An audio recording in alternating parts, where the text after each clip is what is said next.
कृष्णा, राधे राधे। आप सभी भक्तों का हमारे YouTube चैनल किशन कन्हैया में हार्दिक स्वागत है। आप सभी का दिन शुभ और मंगलमय हो। भगवान श्री हरि और माता लक्ष्मी की कृपा आप सभी पर सदैव बनी रहे। सबसे पहले आप सभी को मकर संक्रांति की ढेर सारी शुभकामनाएं। आइए आज से शुभारंभ करते हैं माघ मास महात्म्य का अध्याय 1। प्रेम से बोलिए भगवान श्री कृष्ण जी की जय, श्री गणेश जी महाराज की जय, लक्ष्मी नारायण भगवान की जय। माघ का महीना सबसे पहले माघ का महीना था, जो बाद में माघ शब्द हो गया। माघ शब्द का संबंध भगवान श्री कृष्ण के एक स्वरूप माधव से है। इस महीने को अत्यंत ही पवित्र महीना माना जाता है। माघ महीने के संगम पर कल्पवास किया जाता है, जिससे भक्तों के शरीर और आत्मा का नवीनीकरण हो जाता है। साल 2025 में पौष महीना 13 जनवरी दिन सोमवार को समाप्त हो जाएगी और इसी दिन से माघ स्नान का भी प्रारंभ हो जाएगा। माघ मास इस बार प्रारंभ होगा 14 जनवरी 2025 से और माघ मास की समाप्ति होगी 12 फरवरी को। माघ मास में तुलसी जी का पूजन करने से सभी पुण्य की प्राप्ति होती है। इस मास में गरीब और जरूरतमंदों को कंबल और गर्म कपड़ों का दान करना चाहिए। इसके अलावा माघ के महीने में काले तिल, अन्न, वस्त्र और धन का दान भी फलदायी होता है। माघ महीने में किसी का भी अपमान नहीं करे, ना ही किसी को अपशब्द कहे। तामसिक चीजों से दूरी बनाए रखे। मांस मदिरा को भूल कर भी सेवन ना करे और इस मास में श्रीमद् भागवत गीता का पाठ, गंगा स्तोत्र और गंगा स्तुति और श्रीमद् भागवत महापुराण की कथाओं को सुनने से अनंत गुणा पुण्य की प्राप्ति होती है। श्री हरि विष्णु जी और भगवान श्री कृष्ण की कृपा प्राप्त करने के लिए और इस जीवन मरण के चक्र से मुक्त होने के लिए माघ स्नान और माघ मास की एक कथाएं बहुत ही पवित्र मानी जाती है। माघ मास में भगवान श्री माधव की पूजा करने से राजस्व यज्ञ का फल भी प्राप्त होता है। जो तपस्वी इस महीने में तिल का दान करता है वह कभी नरक का दर्शन नहीं करता, उसे स्वर्ग की प्राप्ति हो जाती है। इस महीने में गर्म पानी को धीरे धीरे छोड़कर साधारण पानी से नहाना चाहिए। सूर्योदय से पहले यानी ब्रह्म मुहूर्त में उठकर भगवान श्री हरि के भक्त को स्नान आदि करके माघ मास की इन पवित्र कथाओं को अवश्य ही सुननी चाहिए। श्री कृष्ण की पूजा के समय उन्हें पीले पुष्प अर्पित करें। तुलसी मंजरी, माखन मिश्री और पंचामृत का उन्हें भोग अर्पित करें और साथ में तुलसी दल भी जरूर मिलाएं। इसके साथ ही उनके मंत्रों का जाप करें। इस महीने में तिल और गुड़ का प्रयोग विशेष ही लाभ का होता है। एक समय यदि भोजन किया जाए तो आरोग्य और एकाग्रता की प्राप्ति होती है। तो आइए भगवान श्री लक्ष्मी नारायण जी के चरणों का ध्यान करके माघ मास की इस पवित्र कथाओं का शुभारंभ करते हैं। आज की कथा के साथ ही आप श्रीमद् भागवत महापुराण की बहुत ही पवित्र कथा भी सुनेंगे, क्योंकि इस पाठ को सुनने से मोक्ष की प्राप्ति हो जाती है। एक समय की बात है, एक समय श्री सूत जी ने अपने गुरु श्री व्यास जी से कहा कि गुरुदेव, कृपा करके आप मुझे माघ मास का महात्म्य कहिए, क्योंकि मैं आपका शिष्य हूँ। व्यास जी कहने लगे कि रघुवंश के राजा दिलीप एक समय यज्ञ के स्नान के पश्चात पैरों में जूते और सुंदर वस्त्र पहनकर शिकार की सामग्री से युक्त कवच और शोभायमान आभूषण पहने हुए अपने सिपाहियों से घिरे हुए जंगल में शिकार खेलने के लिए अपनी नगरी से बाहर निकले। उनके सिपाही जंगल में शिकार के लिए मृग, व्याघ्र, सिंह आदि जंतुओं की तलाश में इधर उधर फिरने लगे। उस वन में वन स्थली अत्यंत शोभा का प्राप्त हो रही थी। कहीं मृगों के झुंड फिरते थे, कहीं गीदड़ अपना भयंकर शब्द कर रहे थे, कहीं गेंडों का समूह हाथियों के साथ फिर रहा था, कहीं वृक्षों के कोटरों में बैठे हुए उल्लू अपना भयानक शब्द कर रहे थे, कहीं सिंहों के पद चिन्हों के साथ घायल मृगों के रक्त से भूमि लाल हो रही थी, कहीं दूध से भरी थनों वाली सुंदर भैंसें फिर रही थी, कहीं पर सुगंधित पुष्प हरी भरी लताएं वन की शोभा को बढ़ा रही थी। कहीं बड़े बड़े पेड़ खड़े थे तो कहीं उन पर पेड़ों पर बड़े बड़े अजगर और उनकी केचुलियां भी पड़ी हुई थी। उसी समय राजा के सिपाहियों के बाजे की आवाज सुनकर एक मृग वन में से निकलकर भागने लगा और बड़ी बड़ी चौकड़ियों भरता हुआ आगे बढ़ा। राजा ने उसके पीछे अपना घोड़ा दौड़ाया, परंतु मृग पूरी शक्ति से भागने लगा। मृग कांटेदार वृक्षों के एक जंगल में घुसा और राजा ने भी उसके पीछे वन में प्रवेश किया, परंतु दूर जाकर मृग राजा की दृष्टि से ओझल होकर निकल गया। राजा निर्जन वन में अपने सैनिकों सहित प्यास के मारे अति दुखी हो गया। दोपहर के समय अधिक मार्ग चलने से सैनिक थक गए और घोड़े रुक गए। कुछ देर बाद राजा ने एक बड़ा भारी सुंदर सरोवर देखा, जिसके किनारे पर घने वृक्ष थे। इसका जल सज्जनों के हृदय के समान स्वच्छ और पवित्र था। सरोवर का जल लहरों से बड़ा सुंदर लगता था। जल में अनेक प्रकार के जल जंतुओं, मछलियां आदि स्वच्छता से इधर उधर फिर रही थी। दुष्टों के समान निर्दयी चित्त वाले मगरमच्छ भी थे। किसी किसी जगह पर लोभी के समान सी माल भी पड़ी हुई थी। जैसे विपत्ति में पड़े हुए लोगों को, दुखों को हरने वाले दानी पुरुष के समान यह सरोवर अपने जल में सबको सुखी करता था। जैसे मेघ चातक के दुख को हरता है, इस सरोवर को देखकर राजा की थकावट दूर हो गई। रात्रि को राजा ने वहीं विश्राम किया और सैनिक पहरा देने लगे और चारों तरफ फैल गए। रात के अंतिम समय में सूकरों के एक झुंड ने आकर सरोवर में पानी पिया और कमल के झुंड के पास आया। तब शिकारियों ने सावधान होकर सूकरों पर आक्रमण किया और उनको मारकर पृथ्वी पर गिरा दिया। उस समय शिकारी कोलाहल करते हुए बड़ी प्रसन्नता के साथ राजा के पास गए और राजा प्रभात हुआ देखकर उनके साथ ही अपनी नगरी की तरफ चल दी पड़ा, जिसका शरीर तपस्या और नियमों के कारण बिल्कुल सूख गया था। जो मृग छाला और वल्कल पहने हुए थे और नख, रोम और केश धारण किए हुए थे। राजा ने ऐसे घोर तपस्वी को देखकर बड़े आश्चर्य से उनको प्रणाम किया और हाथ जोड़कर खड़ा हो गया। तपस्वी ने राजा से कहा कि हे राजन, इस पुण्य शुभ माघ में इस सरोवर को छोड़कर तुम यहाँ से क्यों जाने की इच्छा करते हो? तब राजा कहने लगा कि महात्मा, मैं तो माघ मास के स्नान के फल को कुछ भी नहीं जानता। कृपा करके आप विस्तार पूर्वक बतलाइए। राजा के ऐसे वचनों को सुनकर तपस्वी ने जो कुछ भी कहा, इसके आगे का वर्णन हम अगले अध्याय में सुनेंगे। अब आप सुनेंगे श्रीमद् भागवत पुराण की बड़ी ही पवित्र कथा। भागवत महापुराण की कथा सुनने से पहले आप यह जान ले कि भागवत पुराण को सुनने की परंपरा किस प्रकार प्रारंभ हुई। इसके पीछे एक पौराणिक कथा है। पौराणिक कथा के अनुसार श्रृंगी अपने पिता ऋषि शमी के आश्रम में कुछ अन्य ऋषि कुमारों के साथ रहकर अध्ययन कर रहे थे। एक दिन की बात है, सब विद्यार्थी जंगल गए हुए थे और आश्रम में एक दिन की बात है कि सब विद्यार्थी जंगल गए हुए थे और आश्रम में समीक ऋषि समाधि में अकेले बैठे हुए थे। तभी अचानक वहां प्यास से व्याकुल राजा परीक्षित पहुंचे। वह प्यास से बहुत व्याकुल थे और आश्रम में पानी खोजने लगे। जब उन्हें कहीं से पानी नहीं मिला तो उन्होंने समाधि में बैठे समी ऋषि को प्रणाम करके विनम्रता से कहा, मुझे प्यास लगी है, कृपया मुझे पानी दीजिए। राजा को 2-3 बार कहने पर भी ऋषि ने उन्हें कोई जवाब नहीं दिया। उन्हें बहुत बुरा लगा।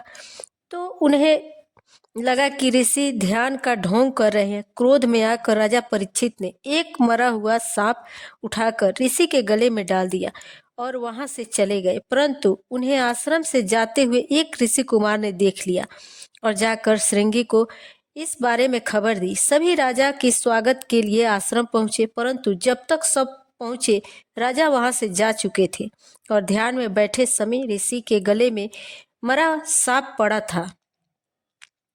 यह देखकर ऋषि श्रृंगी को बहुत क्रोध आया और उन्होंने हाथ में पानी लेकर परीक्षित को श्राप दे दिया कि मेरे पिता का अपमान करने वाले राजा परीक्षित की मृत्यु आज से 7वें दिन नागराज तक्षक के काटने से होगी। इसके बाद ऋषि कुमारों ने ऋषि समी के गले में सांप निकाला। फिर बीच में समी की समाधि टूट गई। समी ऋषि ने पूछा, क्या बात है? तब श्रृंगी ने सारी बात बताई। समी बोले, बेटा, राजा परीक्षित के साधारण अपराध के लिए तुमने जो सर्प दंश से मृत्यु का भयंकर श्राप दिया है, यह बहुत बुरा है। हमें यह शोभा नहीं देता। इसका मतलब यह है कि अभी तुझे ज्ञान प्राप्त नहीं हुआ।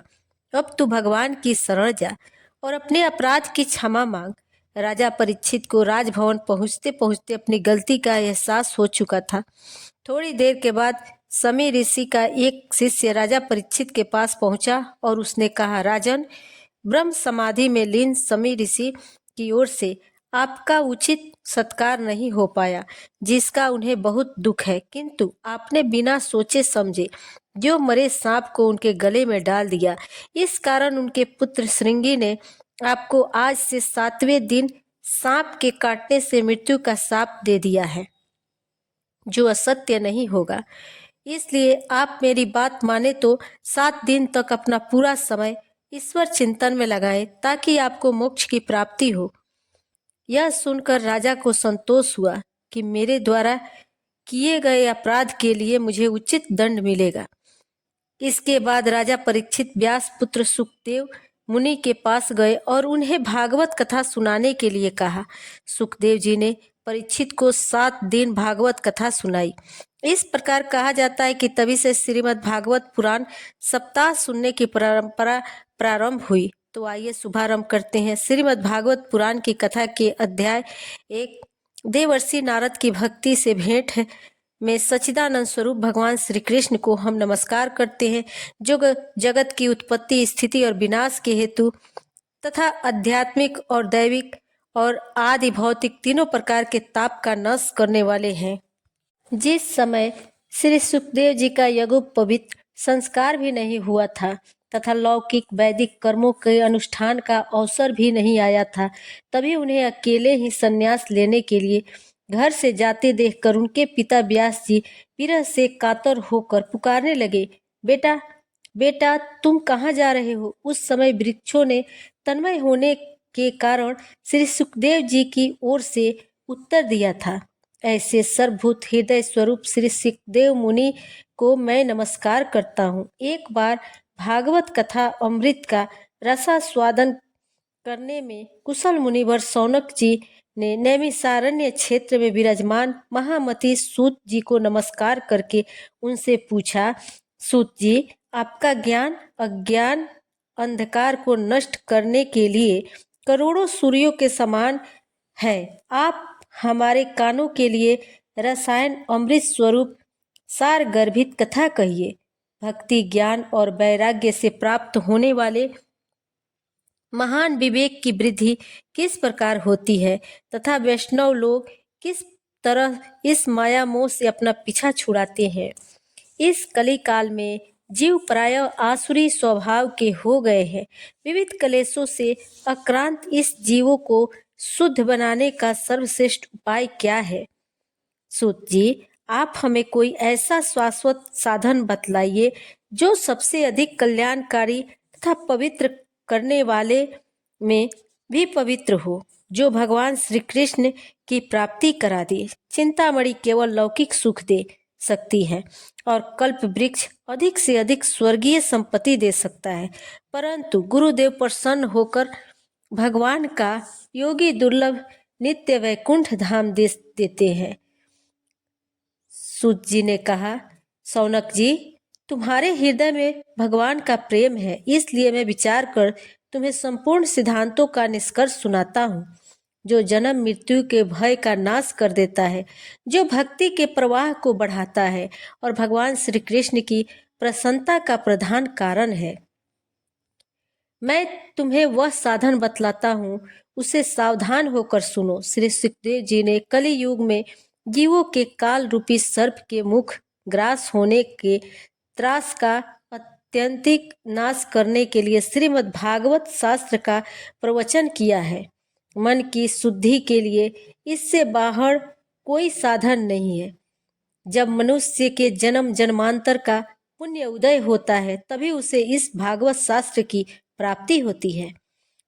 जब सुखदेव जी राजा परीक्षित को यह कथा सुनाने के लिए सभा में विराजमान हुए, तब देवता लोग उनके पास अमृत का कलश लेकर आए।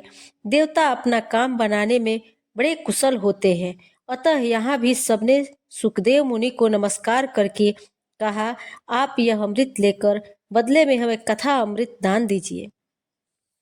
इस प्रकार परस्पर विनिमय हो जाने पर भगवान परीक्षित अमृत का पान करें और हम सब श्रीमद् भागवत रूप अमृत का पान करेंगे।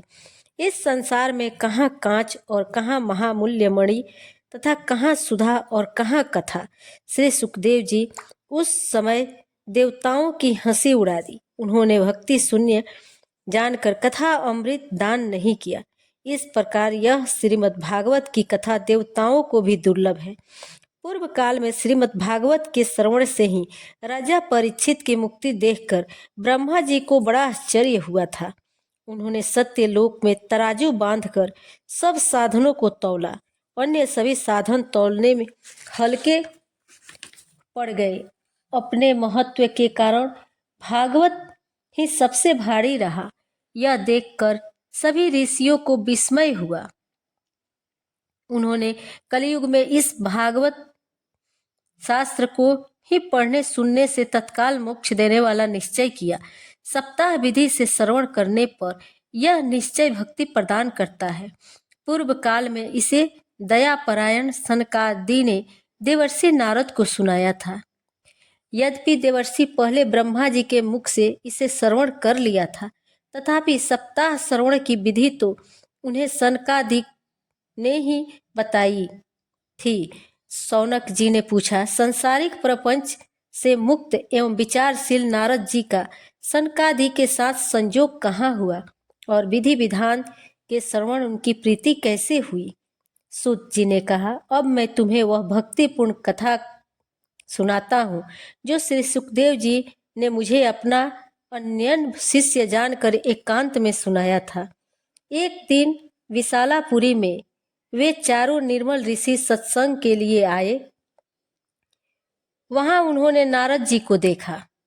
सनकादिक ने पूछा, ब्राह्मण, आपका मुख उदास क्यों हो रहा है? आप चिंतातुर कैसे हैं? इतने जल्दी जल्दी आप कहाँ जा रहे हैं और आपका आगमन कहाँ से हो रहा है? इस समय तो आप उस पुरुष के समान व्याकुल जान पड़ते हैं जिसका सारा धन लूट गया हो। आप जैसे आसक्ति रहित पुरुषों के लिए यह उचित नहीं है, इसका कारण बतलाइए। नारद जी ने कहा, मैं सर्वोत्तम लोक समझकर पृथ्वी में आया था।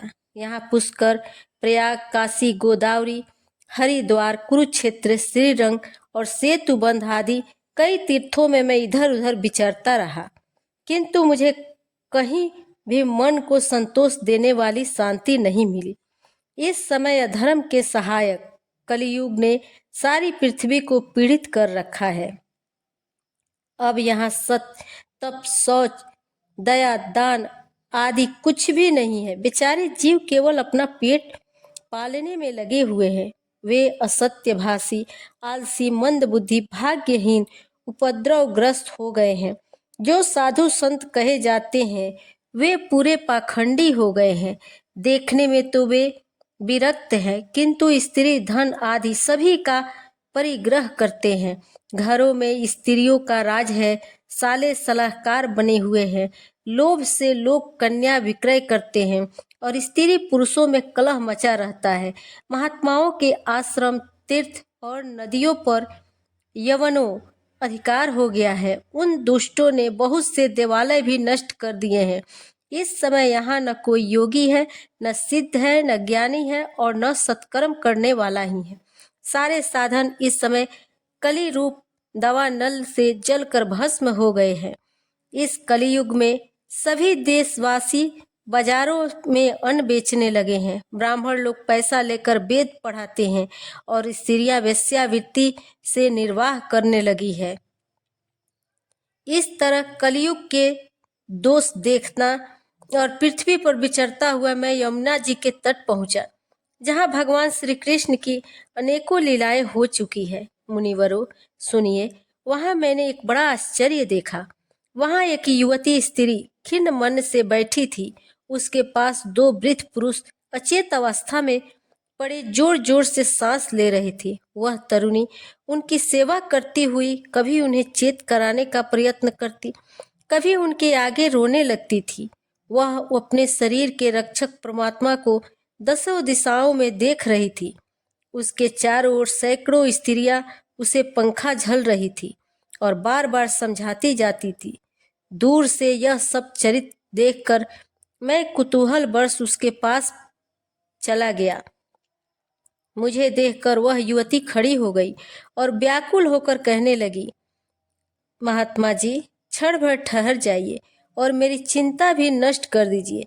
आपका दर्शन तो संसार के सभी पापों को सर्वथा नष्ट कर देने वाला है। आपके वचनों से मेरे दुख की भी बहुत कुछ शांति मिल जाएगी। मनुष्य का जब बड़ा भाग्य होता है तभी आपके दर्शन हुआ करते हैं। नारद जी कहते हैं, तब मैंने उस स्त्री से पूछा, देवी तुम कौन हो? ये दोनों पुरुष तुम्हारे क्या होते हैं और तुम्हारे पास ये कमल नयनी देवियाँ कौन है? तुम हमें विस्तार से अपने दुख का कारण बताओ। युवती ने कहा, मेरा नाम भक्ति है। ये ज्ञान और वैराग्य नामक मेरे पुत्र हैं। समय के फेर से ही ये जैसे जर्जर हो गए हैं। ये देवियाँ गंगा जी आदि नदियाँ हैं। ये सब मेरी सेवा करने के लिए ही आई हैं। इस प्रकार साक्षात देवियों के द्वारा सेवित होने पर मुझे सुख शांति नहीं है।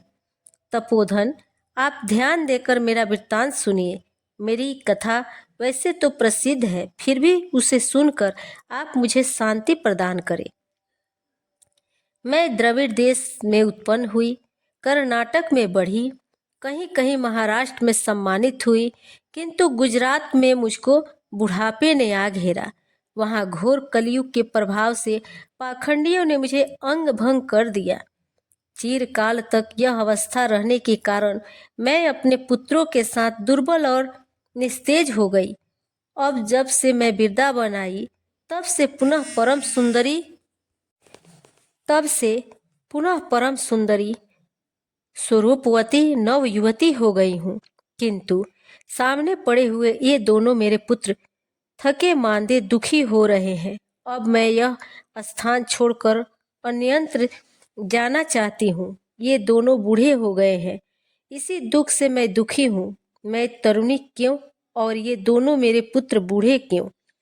हम तीनों साथ साथ रहने वाले हैं, फिर यह विपरीतता क्यों?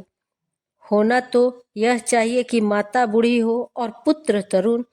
इसी से मैं आश्चर्यचकित से अपनी इस अवस्था पर शोक करती रहती हूँ। आप परम बुद्धिमान और योग निधि हैं, इसका क्या कारण हो सकता है, बतलाइए।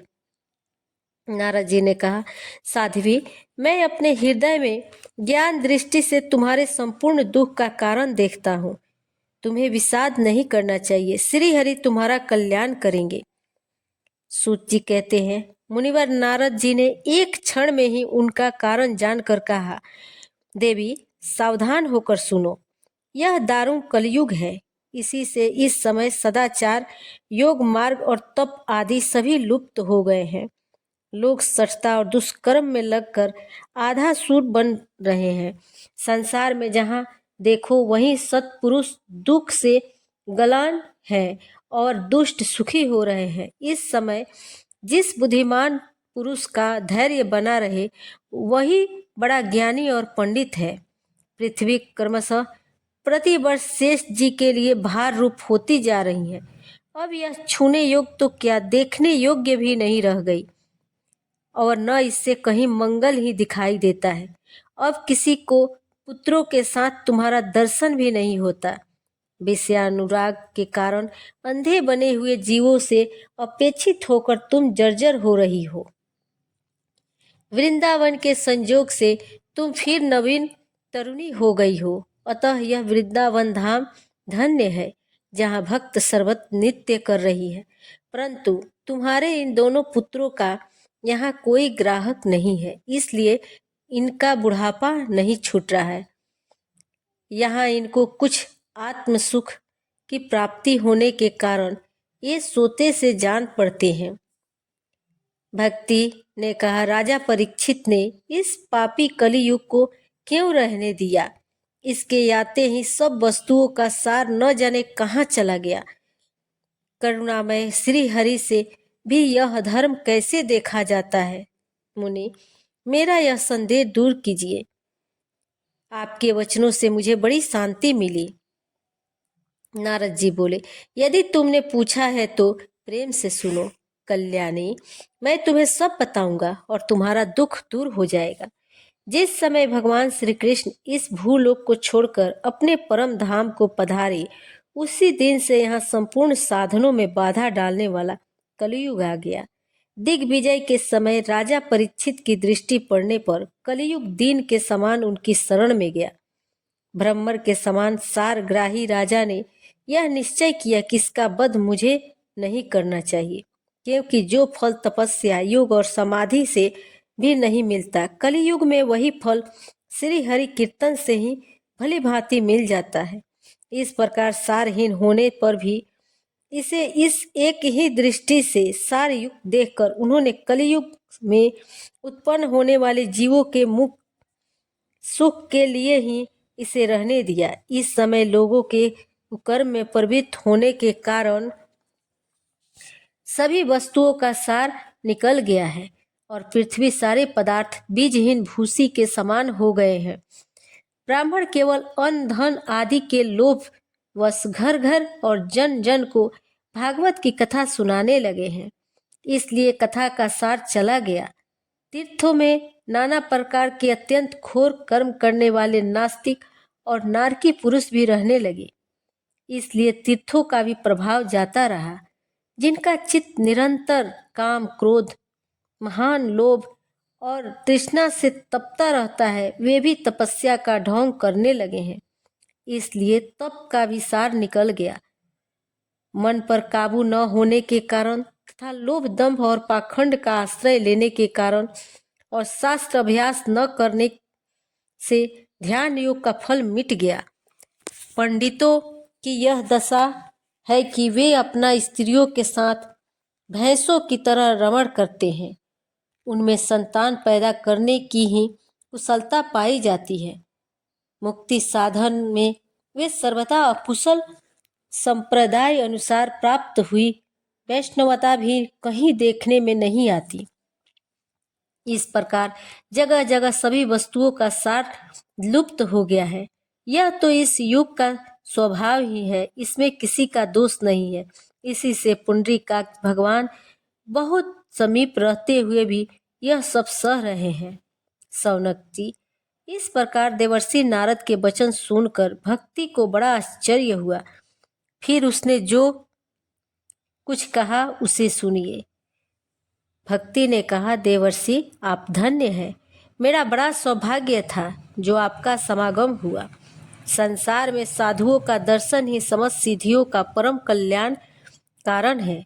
आपका केवल एक बार का उपदेश धारण करके कथा धू कुमार प्रहलाद ने माया पर विजय प्राप्त कर ली। ध्रुव ने आपकी कृपा से ही ध्रुव पद प्राप्त किया था। आप सर्व मंगलमय और साक्षात श्री ब्रह्मा जी के पुत्र हैं। मैं आपको नमस्कार करती हूँ। नारद जी ने कहा, बाले, तुम व्यर्थ ही अपने को क्यों खेद में डाल रही हो? अरे तुम इतनी चिंतातुर क्यों हो? भगवान श्री कृष्ण के चरण कमलों का चिंतन करो। आपकी कृपा से तुम्हारा सारा दुख दूर हो जाएगा। जिन्होंने कौरवों के अत्याचार से द्रौपदी की रक्षा की थी और गोप सुंदरियों को सनाथ किया था, वे श्री कृष्ण कहीं चले थोड़े ही गए हैं। फिर तुम तो भक्ति हो और सदा उन्हें प्रणामों से प्यारी हो। तुम्हारे बुलाने पर तो भगवान नीचों के घरों में भी चले जाते हैं। सत्य, त्रेता और द्वापर, इन 3 युगों में ज्ञान और वैराग्य मुक्ति के साधन थे, किंतु कलयुग में तो केवल भक्ति ही बाह्य सायुज्य की प्राप्ति कराने वाली है। यह सोचकर ही परमानंद चित मूर्ति ज्ञान स्वरूप श्री हरि ने अपने सत स्वरूप से तुम्हें रचा है। तुम साक्षात श्री कृष्ण चंद्र की प्रिया और परम सुंदरी हो। एक बार जब तुमने अपने हाथ जोड़कर पूछा था कि मैं क्या करूं, तब भगवान ने तुम्हें यही आज्ञा दी थी कि मेरे भक्तों का पोषण करो। तुमने भगवान की वह आज्ञा स्वीकार कर ली। इससे तुम पर श्री हरि बहुत प्रसन्न हुए और तुम्हारी सेवा करने के लिए मुक्ति को तुम्हें दासी के रूप में दे दिया और इन ज्ञान वैराग्य को पुत्रों के रूप में तुम अपने साक्षात स्वरूप से वैकुंठ धाम में ही भक्तों का पोषण करती हो। भूलोक में तो तुमने उनकी पुष्टि किए लिए केवल छाया रूप धारण कर रखा है। तब तुम मुक्ति, ज्ञान और वैराग्य को साथ लिए पृथ्वी तल पर आई और सत्य युग से द्वापर पर्यंत बड़े आनंद से रही। कलयुग में तुम्हारी दासी मुक्ति पाखंड रूप रोग से पीड़ित होकर क्षीण होने लगी थी, इसलिए वह तो तुरंत ही तुम्हारी आज्ञा से वैकुंठ लोक को चली गई। इस लोक में भी तुम्हारे स्मरण करने से ही वह आती है और फिर चली जाती है, किंतु इन ज्ञान वैराग्य को तुमने पुत्र मानकर अपने पास ही रख लिया है। फिर भी कलयुग में इनकी उपेक्षा होने के कारण तुम्हारे ये पुत्र उत्साहहीन और वृद्ध हो गए हैं। फिर भी तुम चिंता न करो, मैं इनके नवजीवन का उपाय सोचता हूँ। सुमुखी, कली के समान कोई भी युग नहीं है। इस युग में मैं तुम्हें घर घर में प्रत्येक पुरुष के हृदय में स्थापित कर दूंगा। देखो, अन्य सब धर्मों को दबाकर और भक्ति विषयक महोत्सवों को आगे रखकर यदि मैंने लोक में तुम्हारा प्रचार न किया तो मैं श्री हरि का दास नहीं। इस कलयुग में जो जीव तुमसे युक्त होंगे वे पापी होने पर भी बेखटके भगवान श्री कृष्ण के अभय धाम को प्राप्त होंगे। जिनके हृदय में निरंतर प्रेम रूपिणी भक्ति निवास करती है, वे सुधाकरण पुरुष स्वप्न में भी यमराज को नहीं देखते हैं। जिनके हृदय भक्ति महारानी का निवास है, उन्हें प्रेत, पिशाच, राक्षस या दैत्य आदि स्पर्श करने में भी समर्थ नहीं हो सकते। भगवान तप, विद्या, धन, ज्ञान और कर्म आदि किसी भी साधन से बस में नहीं किए जा सकते। वे केवल भक्ति से ही वशीभूत होते हैं। इसमें गोपी जन प्रमाण है। मनुष्यों का सहस्त्रों जन्म के पुण्य प्रताप से भक्ति में अनुराग होता है। कलयुग में केवल भक्ति ही सार है। भक्ति से तो साक्षात श्री कृष्ण चंद्र सामने उपस्थित हो जाते हैं। जो लोग भक्ति से द्रोह करते हैं वे तीनों लोकों में दुख ही दुख पाते हैं। पूर्व काल में भक्त का तिरस्कार करने वाले दुर्वासा ऋषि को बड़ा कष्ट उठाना पड़ा था। बस व्रत, तीर्थ, योग, यज्ञ और ज्ञान चर्चा आदि बहुत से साधनों की कोई आवश्यकता नहीं है। एकमात्र भक्ति ही मुक्ति देने वाली है। सूत जी कहते हैं, इस प्रकार नारद जी के निर्णय किए हुए अपने महात्म्य को सुनकर भक्ति के सारे अंग पुष्ट हो गए और वे उनसे कहने लगी, नारद जी, आप धन्य हैं।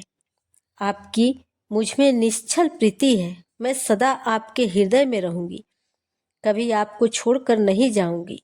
साधु, आप बड़े कृपालु हैं। आपने क्षण भर में ही मेरा सारा दुख दूर कर दिया, किंतु अभी मेरे पुत्रों में चेतना नहीं आई है।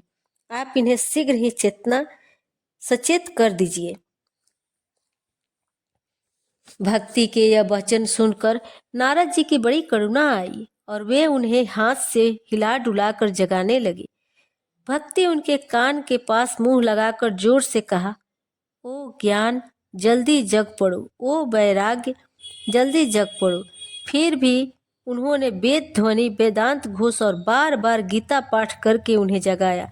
इससे वे जैसे तैसे बहुत जोर लगाकर उठे, किंतु आलस्य के कारण वे दोनों जम्हाई लेते रहे। नेत्र उघाड़कर देख भी नहीं सके। उनके बाल बगुलों की तरह सफेद हो गए थे। उनके अंग प्रायः सूखे काठ के समान निस्तेज और कठोर हो गए थे। इस प्रकार भूख प्यास के मारे अत्यंत दुर्बल होने के कारण उन्हें फिर सोते देख नारद जी की बड़ी चिंता हुई। वे सोचने लगे, अब मुझे क्या करना चाहिए? इनकी यह नींद और इनसे भी बढ़कर इनकी वृद्धावस्था कैसे दूर हो? शौनक जी इस प्रकार चिंता करते करते वे भगवान का स्मरण करने लगे। उसी समय यह आकाशवाणी हुई कि मुनि, खेद मत करो, तुम्हारा यह उद्योग निस्संदेह सफल होगा। देवर्षि, इसके लिए तुम एक सत्कर्म करो, वह कर्म तुम्हें सत शिरोमणि महानुभाव बताएंगे। उस सत्कर्म का अनुष्ठान करते ही क्षण भर में उनकी नींद और वृद्धा अवस्था चली जाएगी तथा सर्वत्र भक्ति का प्रचार होगा। यह आकाशवाणी वहां सभी को साफ साफ सुनाई दी। इससे नारद जी को बड़ा विस्मय हुआ और वे कहने लगे, मुझे तो इसका कुछ आशय समझ में नहीं आया। इस आकाशवाणी ने भी गुप्त रूप में ही बात कही है। यह नहीं बताया है कि वह कौन सा साधन किया जाए जिससे इनका कार्य सिद्ध हो। वे संत न जाने कहाँ मिलेंगे और किस प्रकार इस साधन को बताएंगे। अब आकाशवाणी ने जो कुछ कहा है उसके अनुसार मुझे क्या करना चाहिए? सूत जी कहते हैं, शौनक जी, तब ज्ञान वैराग्य दोनों को वहीं छोड़कर नारद मुनि वहां से चल पड़े और प्रत्येक तीर्थ में जाकर मार्ग में मिलने वाले मुनीश्वरों से वह साधन पूछने लगे। उनकी उस बात को सुनते तो सब थे, किंतु उसके विषय में कुछ भी निश्चित उत्तर न देता। किन्हीं ने उन्हें असाध्य बताया, कोई बोले इसका ठीक ठाक पता लगाना ही कठिन है। कोई सुनकर चुपचाप रह गए और कोई कोई तो अपनी अवज्ञा होने के भय से बात टाल कर खिसक गए। त्रिलोकी में महान आश्चर्यजनक हाहाकार मच गया। लोग आपस में कानाफूसी करने लगे। भाई जब वेद ध्वनि, वेदांत घोष और बार बार गीता पाठ सुनाने पर भी भक्ति, ज्ञान और वैराग्य ये तीनों नहीं जगाए जा सके, तब और कोई उपाय नहीं है। स्वयं योगी राज नारद को भी जिसका ज्ञान नहीं है उसे दूसरे संसारी लोग कैसे बता सकते हैं? इस प्रकार जिन जिन ऋषियों से इसके विषय में पूछा गया, उन्होंने निर्णय करके यही कहा कि यह बात दुस्साध्य ही है। तब नारद जी बहुत चिंतातुर हुई और बद्री वन में आए। ज्ञान वैराग्य को जगाने के लिए वहां उन्होंने यह निश्चय किया कि मैं तप करूंगा। इस समय उन्हें अपने सामने करोड़ों सूर्यों के समान तेजस्वी सनकादि मुनीश्वर दिखाई दिए। उन्हें देखकर वे मुनि श्रेष्ठ कहने लगे, महात्माओं, इस समय बड़े भाग्य से मेरा आप लोगों के साथ समागम हुआ है। आप मुझ पर कृपा करके शीघ्र ही वह साधन बतलाइए। आप सभी लोग बड़े योगी, बुद्धिमान और विद्वान हैं।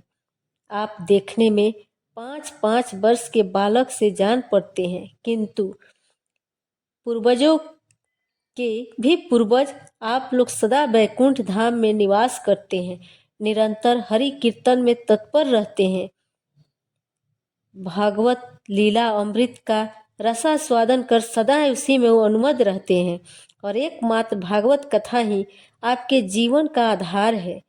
हरि शरणम, वह यह वाक्य मंत्र सर्वदा आपके मुख में रहता है। इसी से काल प्रेरित वृद्धावस्था भी आपको बाधा नहीं पहुंचाती। पूर्व काल में आपके भ्रू भंग मात्र से भगवान विष्णु के द्वारपाल जय और विजय तुरंत पृथ्वी पर गिर गए थे और फिर आपकी ही कृपा से वे पुनः वैकुंठ लोक पहुंच गए। धन्य है, इस समय आपका दर्शन बड़े सौभाग्य ही हुआ है। मैं बहुत दीन हूँ और आप लोग स्वभाव से ही दयालु हैं, इसलिए मुझ पर आपको अवश्य कृपा करनी चाहिए। बताइए, आकाशवाणी ने जिसके विषय में कहा है वह कौन सा साधन है और मुझे किस प्रकार का अनुष्ठान करना चाहिए? आप इसका विस्तार से वर्णन कीजिए। भक्ति, ज्ञान, वैराग्य किस प्रकार सुख मिल सकता है और किस तरह इनकी प्रेम पूर्वक सब वर्णों में प्रतिष्ठा की जा सकती है। सनकादि ने कहा, देवर्षि आप चिंता न करें, मन में प्रसन्न हो, उनके उद्धार का एक सरल उपाय पहले से ही विद्यमान है। नारद जी आप धन्य हैं, आप पीरक्तों के शिरोमणि हैं, श्री कृष्ण दासों के शाश्वत पथ प्रदर्शक एवं भक्ति योग के भास्कर हैं। आप भक्ति के लिए जो उद्योग कर रहे हैं यह आपके लिए कोई आश्चर्य की बात नहीं समझनी चाहिए। भगवान के भक्त के लिए तो भक्ति के सम्यक स्थापना करना सदा उचित ही है। ऋषियों ने संसार में अनेकों मार्ग प्रकट किए, किंतु वे सभी कष्ट साध्य हैं और परिणाम में प्रायः स्वर्ग की ही प्राप्ति कराने वाले हैं। अभी तक भगवान की प्राप्ति कराने वाला मार्ग तो गुप्त ही रहा है। इसका उपदेश करने वाला पुरुष प्रायः भाग्य से ही मिलता है। आपको आकाशवाणी ने जिस सत्कर्म का संकेत किया है उसे हम बतलाते हैं। आप प्रसन्न और समाज हित चित्त होकर सुनिए। नारद जी, द्रव्य यज्ञ, तपो यज्ञ, योग यज्ञ और स्वाध्याय रूप ज्ञान यज्ञ, ये सब तो स्वर्ग आदि की प्राप्ति कराने वाले कर्म की ही ओर संकेत करते हैं। पंडितों ने ज्ञान यज्ञ को ही सत्कर्म का सूचक माना है।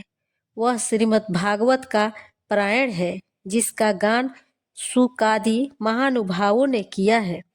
उनके शब्द सुनने से ही भक्ति, ज्ञान और वैराग्य को बड़ा बल मिलेगा। इससे ज्ञान वैराग्य का कष्ट मिट जाएगा और भक्ति को आनंद मिलेगा। सिंह की गर्जना सुनकर जैसे भेड़ियों ने भाग जाते हैं, उसी प्रकार श्रीमद् भागवत की ध्वनि से कलयुग के सारे दोष नष्ट हो जाएंगे।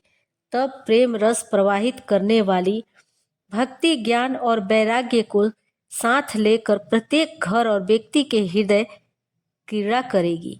नारद जी ने कहा, मैंने वेद वेदांत की ध्वनि और गीता पाठ करके उन्हें बहुत जगाया, किंतु फिर भी भक्ति, ज्ञान और वैराग्य ये तीनों नहीं जगे। ऐसी स्थिति में श्रीमद् भागवत सुनाने से वे कैसे जगेंगे? किंतु उस कथा के प्रत्येक श्लोक और प्रत्येक पद में भी वेदों का ही तो सारांश है। आप लोग शरणागत वत्सल हैं तथा आपका दर्शन कभी व्यर्थ नहीं होता, इसलिए मेरा यह संदेह दूर कर दीजिए। इस कार्य में विलंब न कीजिए। श्रीमद् भागवत की कथा वेद और उपनिषदों के सार से बनी है, इसलिए उनसे अलग उनकी फल रूपा होने के कारण वह बड़ी उत्तम जान पड़ती है। जिस प्रकार रस वृक्षों की जड़ से लेकर शाखा पर्यंत रहता है, किंतु इस स्थिति में उसका आस्वादन नहीं किया जा सकता, वही जब अलग होकर फल के रूप में आ जाता है, तब संसार के सभी को प्रिय लगने लगता है। दूध में घी रहता ही है, किंतु उस समय उसका अलग स्वाद नहीं मिलता। वहीं जब उससे अलग हो जाता है, तब देवताओं के लिए भी स्वादवर्धक हो जाता है।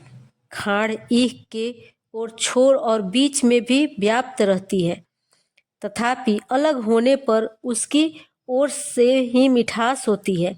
ऐसी ही यह भागवत की कथा है। यह भागवत पुराण वेदों के समान है। वेद व्यास जी ने इसे भक्ति, ज्ञान और वैराग्य की स्थापना के लिए प्रकाशित किया है। पूर्व काल में जिस समय वेद वेदांत के परगामी और गीता की भी रचना करने वाले भगवान व्यास देव खिन्न होकर अज्ञान समुद्र में गोते खा रहे थे, उस समय ही उन्हें 4 श्लोक में इसका उपदेश किया था। उसे सुनते ही उनकी सारी चिंता दूर हो गई।